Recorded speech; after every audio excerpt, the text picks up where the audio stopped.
television station on Space to Ground. Welcome to Space to Ground, your weekly look at what's happening on board the ISS. I'm Josh Byerly. This past weekend, the station crew sent down some congratulations to the cast and crew of Gravity. We want to congratulate the entire production and directing team and the stars of Gravity for the honors they have earned from the Academy of Motion Picture Arts and Sciences. And speaking of Gravity, 3 crew members are about to experience it for the first time in months. Mike Hopkins, Sergei Ryazanskiy, and Oleg Kotov will be returning to Earth on Monday. Landing time is set for 11:24 p.m. Eastern, and we'll have live coverage on NASA television and NASA.gov at the times you see here. The weather at the landing site in Kazakhstan is expected to be bitterly cold, with a whole lot of snow on the ground.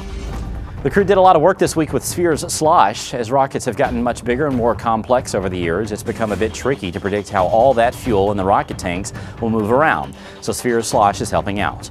The crew used 2 of the Sphere's satellites on board, along with some green liquid in the middle.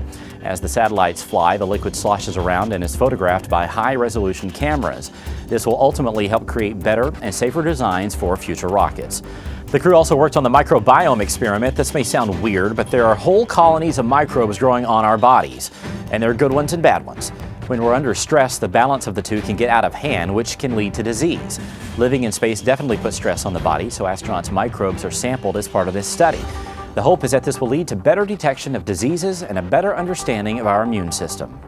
This week's social media question is from Stephen Smith. He asks if all crew members have access to all parts of the ISS. Yes, they do.